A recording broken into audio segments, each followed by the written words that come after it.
membahas kembali tentang fikih, yaitu berkaitan mengurus jenazah. Ada kewajiban-kewajiban terhadap jenazah dinamakan fardu kifayah. Apa itu fardu? Fardu artinya wajib. Kifayah apabila dilakukan oleh satu orang saja maka gugur kewajiban yang lain. Tapi kalau tidak ada yang melakukan satupun maka seluruhnya berdosa orang yang tahu. Umpamanya di kampung Keramat ini ada orang meninggal, Pak, kita tahu nggak dimandiin, nggak disolatin, ya dikubur aja gitu, ya dibiarin begitu aja, tidak dicukupi fardu kifayahnya, maka kita sekampung dosa. Tapi seandainya ada yang mengerjakannya satu orang aja, ya, maka tidak ada dosa bagi kita semua. Itu namanya fardu kifayah. Baik Bapak Saudara rahimakumullah, fardu kifayah dalam jenazah itu apa saja yang mesti dilakukan? Yang pertama, jenazah harus dimandikan. Fardu kifayah pertama adalah memandikan jenazah. Fardu kifayah kedua, mengkafankan jenazah. Fardu kifayah ketiga, mensolatkannya. Dan keempat, menguburkannya. Tentunya dengan cara yang syar'i, dengan cara yang sesuai dengan tuntunan ajaran Islam. Jadi yang pertama, memandikan jenazah. Memandikan jenazah pada dasarnya adalah perbuatan yang sangat-sangat mudah. Itu dulu, Pak. Jadi mandiin jenazah itu lebih mudah daripada mandiin bayi, Pak. Kenapa begitu? Dia nggak bakalan kecengklak. Kalau bayi salah mandiin dia kecengklak. Ya, tahu kecengklak, Pak? Keseleo. Nah, kalau jenazah nggak bakalan keseleo dia. Orang patah diem. Nah, kalau teriak kita kabur. Jadi paling mudah sebenarnya, Pak, memandikan jenazah. Cuman apa kendalanya? Kenapa banyak orang yang enggan? Ya, bahkan pertama karena takut salah. Nih, yang pasti takut salah. Yang kedua, takut terhadap jenazah. Sama jenazah takut. Padahal ini harus dipahami. Takut salah itu salahnya di mana? Padahal mandiin jenazah itu yang paling pokok, mereka harus terkena air seluruh tubuhnya, selesai, ya. Dan jangan sampai kena najis lagi, selesai. Itu pada dasarnya. Nah, yang kedua, kenapa harus takut? Ya, takut terhadap jenazah. Jenazah nggak akan gigit. Ya. Dan dari dulu saya mandiin, mungkin ya kalau dihitung lebih dari 100 orang meninggal ya, udah saya mandiin. Gak pernah ada yang datang lagi ke rumah, Pak Ustadz kemarin kurang bersih, saya masih gatel-gatel gitu. Gak ada ya. Semua yang saya mandiin gak pernah pulang ke rumah saya. Nah ini ya, makanya gak perlu khawatir, gak perlu takut. Kalau memulai sekali, 2 kali, 3 kali udah biasa. Saya yakin biasa. Memulainya. Ya Pak Soleh dulu gitu ya. Baik Bapak Saudara rahimakumullah. Nah, memandikan jenazah ini sekali lagi yang terpenting rukunnya. Apa rukunnya? Pertama, rukun memandikan jenazah itu niat karena Allah. Nah, tidak ada niat-niat khusus sebenarnya. Ya, niat khusus memandikan jenazah. Memang ada yang mengajarkan, ya, niat memandikan jenazah. Kalau orang-orang di sekitar kita biasanya niatnya nawaitul gusla dihadal mayyiti fardu kifayati lillahi ta'ala. Nah, itu dibaca boleh nggak? Boleh. Enggak, ya nggak apa-apa. Malahan disunahkan. Nah ini yang sunnahnya membaca Bismillahi wa ala millati Rasulillah. Coba diulang sekali lagi. Bismillahi wa ala millati Rasulillah. Nah, itu doa, banyakin baca itu aja, Bismillahi wa ala millati Rasulillah, sambil gosok Bismillahi wa ala millati Rasulillah terus dalam hati. Nah, jadi apa artinya Bismillahi, dengan nama Allah, wa ala millati, dan mengikuti tuntunan Rasulullah Sallallahu Alaihi Wasallam. Itulah doa mengurus jenazah, memandikannya itu saja. Jadi kalau ada orang mau mandiin, doanya panjang banget. Saya pernah itu mau mandiin jenazah, berdoa di depan jenazah itu lama banget. Saya pikir doa apa yang dia baca ini. Ya. Jadi sunnahnya itu aja. Kalaupun mau dibacakan doa tadi, nah itu untuk mengiktikadkan bahwasanya saya akan memandikan ini jenazah. Gitu. Nah, baru disiram. Kemudian cara yang harus dilakukan sebelum jenazah mulai dimandikan, lingkungannya harus tertutup.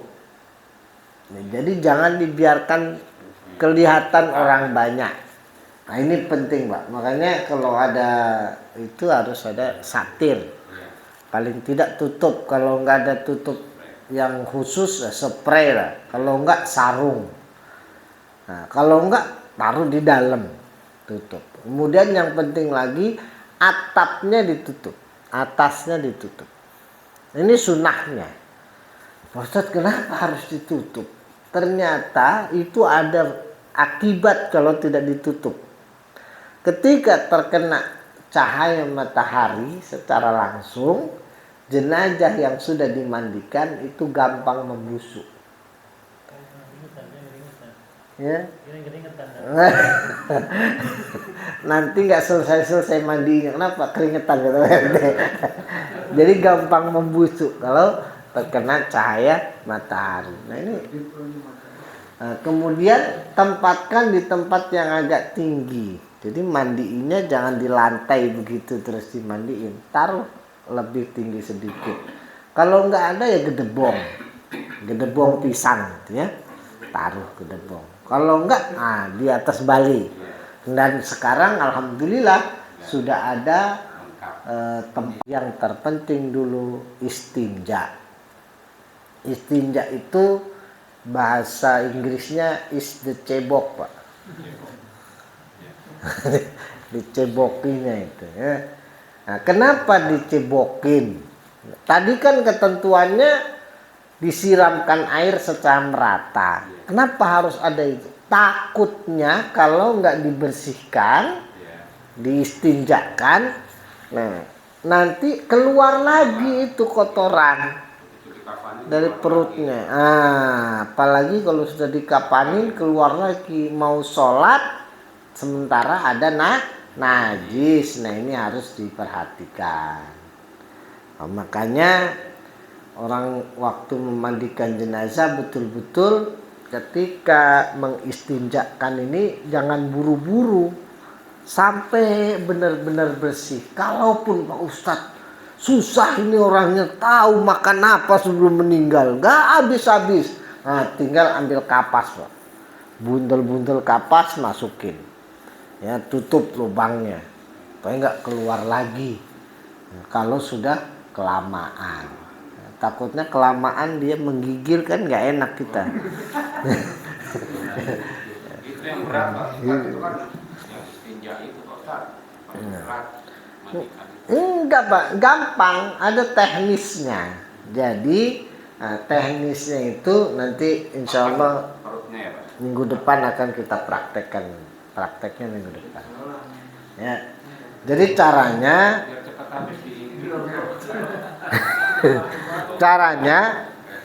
badannya agak ditinggikan sedikit, makanya biasanya tempat jenazah memandikan jenazah itu bagian pinggang atau bagian pantatnya ini, nah itu kosong. Kosong ya. Kemudian kakinya direnggangkan sedikit, kakinya kayak orang udah pernah melahirkan ya bang.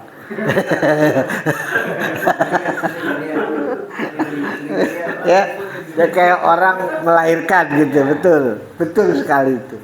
Kayak orang melahirkan, kemudian tapi kondisi jenazahnya ditutup pak, jangan dibuka begitu ya, tertutup. Apa ditutup dengan kain panjang gitu. Ya, diurut perutnya kasih sabun, urut, cara ngurutnya kanan kiri tekan sedikit, kanan kiri tekan sedikit. Posisi yang mengurut itu sebelah kiri jenazah, jangan sebelah kanan, nanti nyebokinya pakai tangan kanan, tapi ngurutnya pakai tangan kanan. Yang ini mendeteksi, membersihkan. Sekaligus ini saya sedikit aja kasih cara ya, maaf.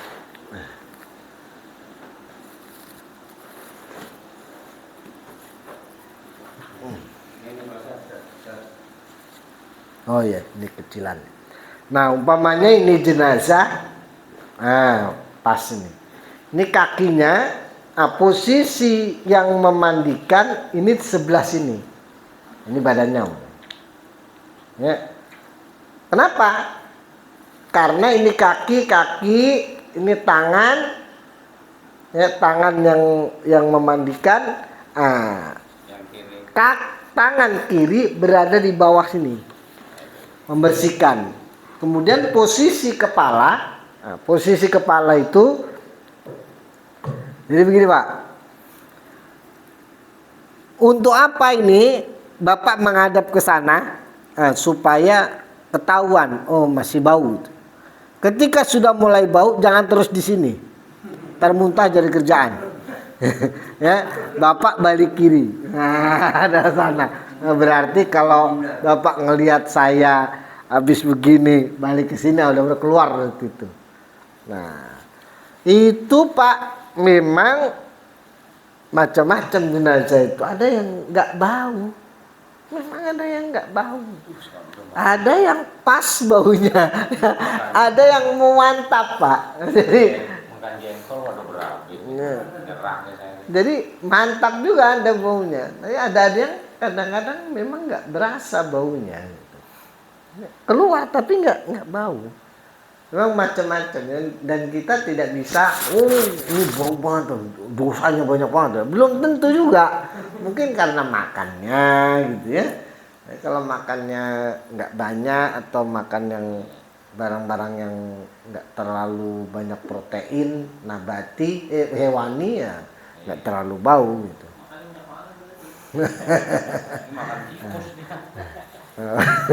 Nah, ini jadi dibersihkan, diistinjakan pertama.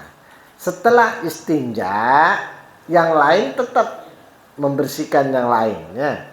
Istinja yang perlu diperhatikan bagi yang mengkomandoi istinja tadi, yang mengistinjakan itu, setelah istinja basuh bagian-bagian yang diwudukan.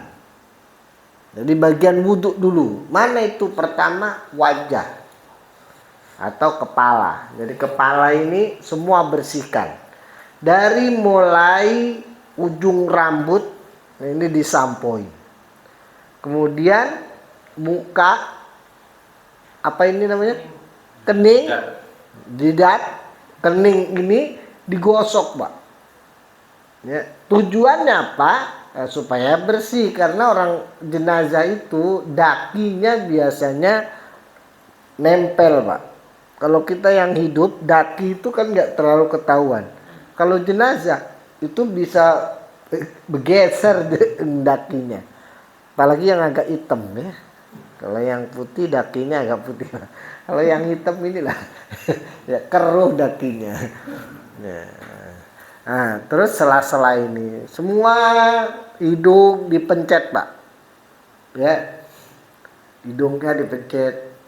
masukin air pencet. Semprot air Pak Ustaz. Ya, mulut nggak usah, nggak boleh. Ya makruh hukumnya mengasari jenazah. Semprot cas. Jangan. Kayak nyuci motor aja gitu nggak boleh Pak. Jangan, Mbak. Di rumah sakit saja tidak begitu. Padahal di rumah sakit itu, Pak, kenceng airnya. Saya pernah kegedean ngebukanya itu di asrama haji itu yang mandiin. Gede banget. Baru-baru dulu. Ya baru-baru mandi di asrama haji itu. Gede banget tuh, sahas gitu. Aduh, ini kecilin. Baru. Jadi nggak boleh kasar-kasar. Apalagi kalau yang rumah sakit yang nggak jelas biasanya begitu. Semprot, Pak. Maaf, lubang ininya disemprot juga. Takutnya keluar yang enggak kan nggak bagus. Usus itu kan usus besar bisa ngikut nanti kalau terlalu, nggak boleh. Jadi cukup aja sekadarnya. Nah, kemudian setelah kepala bersih, rambut disampoin, telinga ini ya ada katembat biasanya dari tempat pembelian alat mandi itu ada katembat, korek katembat, bersihin. Gosok giginya. Iya. Umpamanya nggak ada gosok gigi pakai sikat, Pak, pakai kain kapan itu sedikit atau nggak pakai tangan. Ya, bersihkan. Ya. Kalau giginya pakai pasangan gigi copot, Pak. Copot aja. Gampang itu nyopot. Ya. Asal dikorek begitu, plak dia copot. Kecuali yang tanam ya, yang tanam itu kan susah. Tapi kalau yang pakai kawat apa gitu, nah itu dikorek begini copot. Saya dulu pernah mandiin Brigjen polisi. Beliau yang ya. Nah ini. Jadi kalau copot giginya, kecuali nggak bisa dicopot lagi ya nggak usah dicopot, nggak usah dipaksain gitu. Tapi kalau masih bisa dicopot, copot. Pokoknya yang berkaitan dengan itu. Nah, kuku kemudian bagian tangan. Nah, Bapak Saudara ini harus diperhatikan ketika membasuh tangan. Jenazah kan sedekap biasanya nih, sedekapin, padahal dari rumah sakit diikat gitu ya. Sampai agak kaku kadang-kadang. Agak kaku gitu. Caranya bagaimana? Nah, di belakang ini diurut, Pak. Pakai sabun Bapak urut-urut, kemudian turunkan dulu. Turun ke bawah. Ya, luruskan dulu. Nah, kenapa diluruskan? Bukan supaya lurus, tapi ini harus kena air. Kalau ketekuk begini, kena air nggak di dalamnya? Nggak kena. Nah, makanya luruskan dulu. Nah, kalau udah lurus kan kena ini. Kemudian mana lagi? Ketiak, Pak. Apalagi orangnya gemuk. Ya, kalau orang kurus sih ketiaknya nggak ada, tulang doang. Nah, ini kalau orang gemuk ketutup itu, Pak. Jadi ketika air nggak masuk, pasti nggak masuk. Nah, maka buka ketiaknya. Dan kalau jenazah sudah bisa diluruskan, diurut-urut tadi, diginiin pun gampang. Jadi nggak kaku lagi. Ah, terus pelan-pelan tapi jangan ditarik. Takut copot. Ya, pelan-pelan gitu ya. Diangkat sampai kebuka, kasih sabun diurut. Itu jenazah udah kayak lemes, Pak. Udah lemes jadinya. Nggak kaku lagi. Jenazahnya lemes banget. Nah, itu yang mandi yang bagus. Namanya jenazah sebenarnya kaku, Pak. Tapi karena sudah diurut tadi, bagian persendiannya dibersihin, ya insya Allah lemas. Nah, kalau sudah lemas begini kan gampang bersihinnya semua. Nah, baru setelah itu perhatikan bagian kakinya. Nah, kalau sudah ini baru miringkan ke kiri. Ya, miring dulu. Ke kanan dulu boleh nggak? Boleh. Yang penting miringkan dulu. Miring, gosok punggungnya. Semua sampai ke bawah. Sekali lagi perlu diingat, ketika menggosok-gosok, jangan dibuka tutupnya. Jadi tangan kita itu menggerayang aja itu ya di dalam sarung. Jadi umpamanya ini tutupnya ditutup begini, nah, jadi menggerayah begini, tidak dibuka sarungnya, digosok. Yang penting tutup auratnya laki-laki ya sebatas ini, itu harus ketutup benar, tidak boleh kebuka. Ya, selebihnya boleh digosok-gosok gitu ya, nah, sampai kena semua bagian-bagian tubuh itu dengan air. Nah setelah semua selesai, nah dari mulai istinja, basuh bagian kepala, tangan dan dada semua, terus kaki sudah, berarti semua sudah selesai dibasuh. Dan itu pakai sabun. Utamakan sabunnya sabun cair saja, ya, supaya lebih mudah. Ya, kalau sabun itu bentar-bentar sabun jatuh lagi nutupin lubang, mampet lubangnya, ribet Pak. Jadi beli aja sabun cair paling 5.000 ya, 5.000 yang disulang itu dapat, gosok-gosok. Nah setelah itu, setelah digosok-gosok semua selesai, disiram lagi dengan air semua, nah, baru kemudian kapur barus, kamper ya, air kamper. Ustadz, boleh nggak pakai daun bidara? Kapan pakai daun bidara? Nah, ketika membasuh semua ini boleh dicampur daun bidara. Nah, caranya bagaimana? Daun bidaranya dijemur, kemudian dikeringkan, ditumbuk. Setelah tumbuk jadi halus itu, nah, baru dipakai. Jangan daunnya itu, ya itu malah nggak bagus ya. Sunnahnya pakai daun bidara, Pak. Itu sunnah. Nggak tahu, Allah alam ya. Ya mungkin begitu. Tapi sunnahnya memang daun bidara. Jadi Rasulullah ya. Berarti beli ya, kan dikeringin dulu, ditumbuk. Disiapin itu. Dan sekarang sudah mulai ada Pak, yang jual itu ada. Daun bidara itu yang jual sudah ada sekarang. Mungkin daun bidara, jangan daun pisang. Nah, ada juga kadang-kadang pakai cendananya itu ya, bubuk cendana itu kan ada itu. Nah itu dipakai buat mandiin, nggak apa-apa. Yang penting tujuannya adalah supaya bersih, wangi.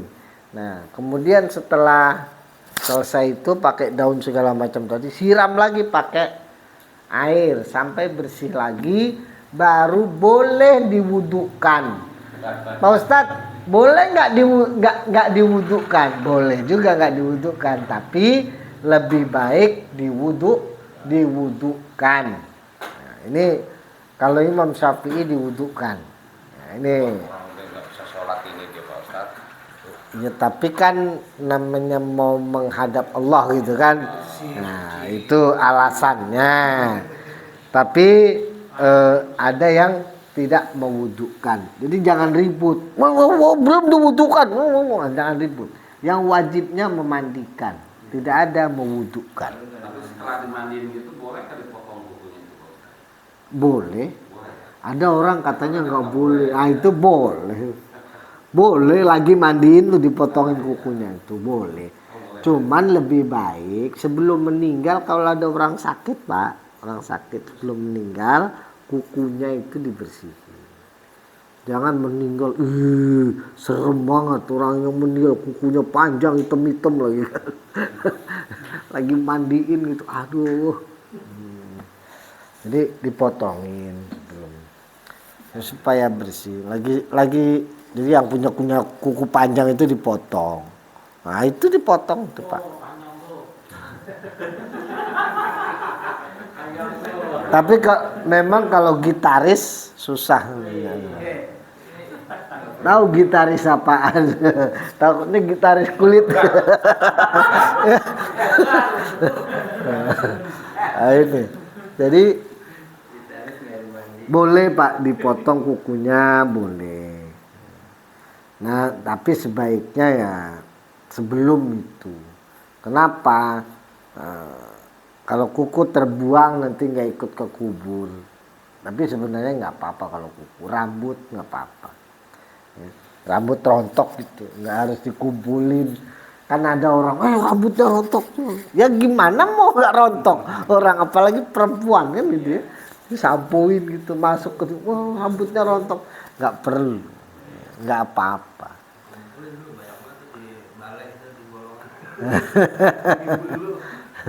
Nah ini, jadi nggak apa-apa. Yang jelas kalau yang sudah tercecer begitu nggak masalah. Nah, baik Bapak Saudara rahimakumullah. Nah setelah tadi boleh dimandikan, boleh diwudukan ataupun tidak. Setelah itu keringkan. Cara mengeringkannya ya jangan ngirit-ngirit lah, pakai handuk lah, nggak apa-apa. Kadang-kadang pakai kaun panjang aja gitu, ya nggak kering. Nah, yang baik, yang bagus pakai handuk. Ya, makanya ada masjid-masjid tertentu yang kalau menyiapkan pengurusan jenazah berikut anduknya, karena itu jarang diperhatiin orang, Pak. Ya. Bahkan kalau pakai anduk keluarga gitu ya, habis itu anduknya nggak mau ada yang pakai lagi. Apa masalahnya? Itu salah itu, nggak mau dipakai lagi. Ya. Kain yang habis dipakai mandi Pak, dibuang coba, salah itu. Ya pakai aja. Ya. Cuci bersih, udah pakai lagi. Ini kadang-kadang kasur yang dipakai buat tidur jenazah dibuang. Katanya apa? Buang sial. Ya, buang sial nggak begitu. Nah, kecuali nggak bisa dibersihkan lagi. Nah, ini tradisi yang begitu harus dirubah. Ya. Ada image bahwasanya orang meninggal itu kesialan, padahal tidak. Ayatnya jelas. Kalau kita ditimpakan musibah itu, ya, bergembiralah. Wabasyiris sabirin. Berilah kabar gembira kepada orang yang sabar. Kenapa? Orang yang sabar itu dia akan mendapatkan rahmat dari Allah. Nah, ini jelas. Jadi orang meninggal bukan dia itu apa namanya? Musibah ya, tapi bukan kesialan gitu, bukan sial, nggak ada apes, itu nggak ada. Itu ujian dari Allah yang kalau kita itu sabar maka Allah akan kasih rahmat kepadanya. Nah, ini jadi Bapak Saudara rahimakumullah, ketika kita memandikan jenazah itu yang perlu sekali diperhatikan. Nah setelah dikeringkan jenazahnya, barulah diangkat ke tempat namanya kain kafan. Nah, kain kafan ini sudah disiapkan, ya. Kain kafan itu sudah disiapkan ketika jenazah belum dimandikan. Jadi belum dimandikan, kain kafan sudah harus siap. Nah, kain kafan siap memandikan kalau kuburan sudah selesai, Pak. Ya. Jadi jangan memandikan jenazah kuburan belum selesai. Belum digali lagi, udah mandi semua. Ya. Mandinya nyangkulnya kemudian ketemu batu, lama banget sampai 4 jam nunggunya. Akhirnya ada pembusukan terhadap jenazah. Ya, jenazahnya bau banget. Padahal yang salah kita, ya. Makanya kalau maunya bawa jenazah ke kampung itu jangan dimandiin dulu, ya, bawa aja dulu ke kampung. Nanti kalau mau dimandiin di kampung ya mandiin di kampung, urus di kampung. Nah, kecuali begini, ya, di kampung hanya ngubur saja pokoknya, ya, nyampe langsung di kuburan. Tapi itu pun ada kendala, Pak, nanti. Ya, ya kalau udah selesai. Kalau belum selesai, nah, makanya yang baik itu Kalau di sana ada tempat memandikan segala macam, udah bawa dulu jenazahnya, ya, sebelum dimandikan, mandikan di sana, urus di sana, kubur di sana, biar cepat. Daripada mandi di sini, bawa ke kampung, ke Semarang umpamanya, ya. Apalagi ke Banyuwangi. Dari sini Banyuwangi 24 jam, ya, naik kendaraan. Itu kemana-mana itu Pak, baunya, ya. Waduh, itu dosanya apa di Jakarta itu. Ya, soleh lagi namanya kan. Nah, ini makanya saya pengen saya gitu ya, saya meninggal nggak dimandiin di sini Pak, di Mekah gitu. Saya pengennya begitu ya, jadi mau meninggal gitu dimandiinnya di Mekah, disolatin di Ka'bah, di dekat Ka'bah gitu kan. Enak banget. Nggak apa-apa Pak, oh, saya Bapak nggak tajiah ke sana. Syukur-syukur Bapak tajiah ke sana. Lagi umrah, lagi haji gitu ya. Subhanallah. Saya ngalamin ini sedikit cerita aja. Cerita pingsan Pak. Jadi saya baru ngerasain Pak, namanya orang mau pingsan itu bagaimana. Di depan Ka'bah, jadi lagi sholat duhur, menunggu sholat duhur itu lama sekali, ya, dari mulai adzan sampai duhur lama. Udah sholat saya masih lama. Waktu itu panasnya 40 derajat, 40 ke atas derajat, panas Pak. Lantainya dingin Pak, yang panas atas nih. Atas kaki itu panas, lantai dingin. Ya. Saya belum makan ya, habis nyariin orang hilang waktu itu. Ini nyari nggak ketemu-temu. Alhamdulillah nemu juga akhirnya. Mana capek. Habis itu nunggu sholat duhur lama. Habis duduk begini, ya, azan. Habis azan itu Pak, mau sholat lagi, sholat sunnah, tiba-tiba gelap. Kata saya, ya Allah, saya rela banget kalau mati di sini. Ya, saya rela kalau saya mati di sini ya Allah.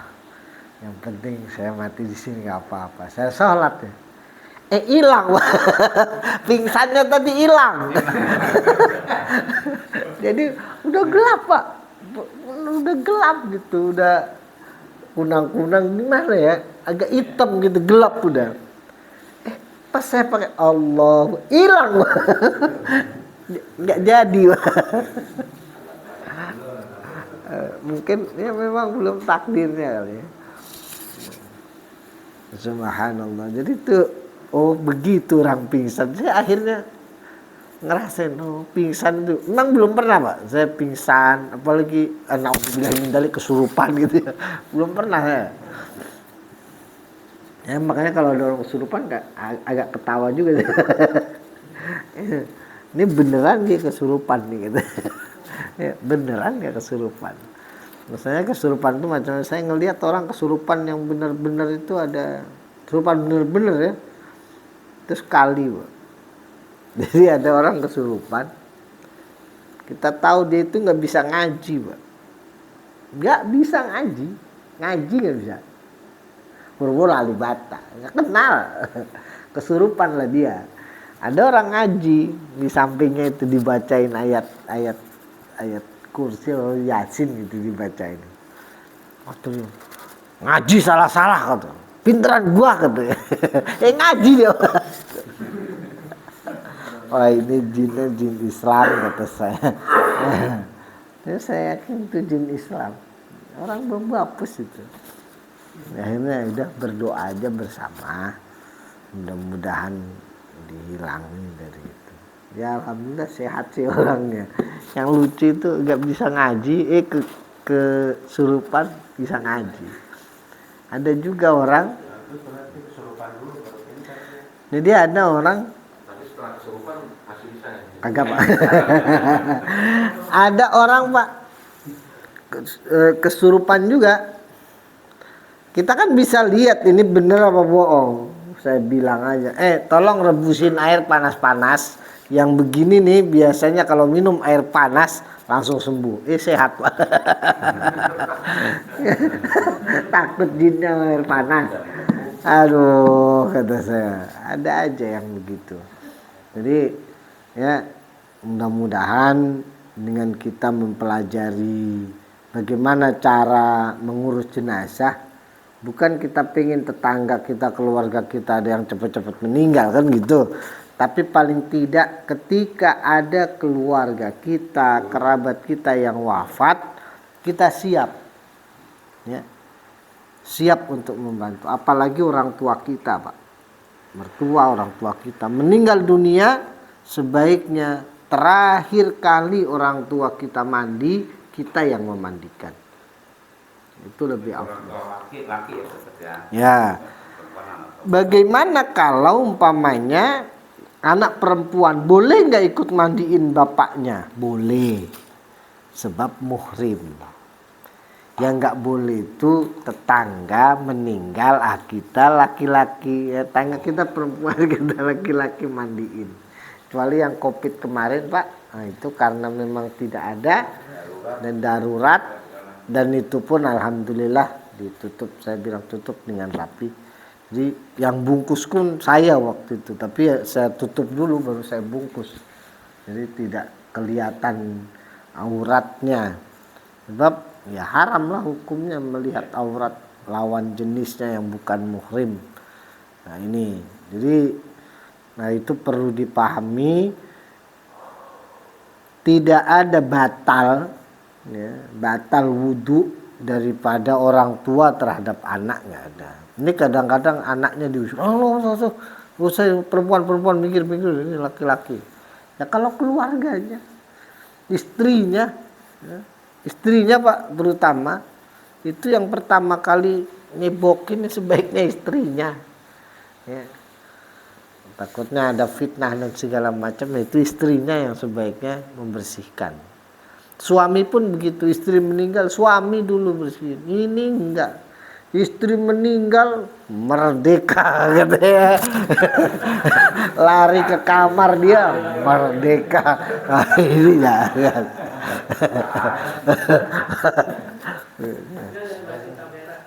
Baik, mungkin ada yang mau ditanyakan? Kalau tidak ada, insya Allah pertemuan yang akan datang kita akan praktek, sekaligus praktek untuk membungkusnya Pak. Ada yang jangan gede-gede, Bang Dharma kegedean itu kainnya banyangan.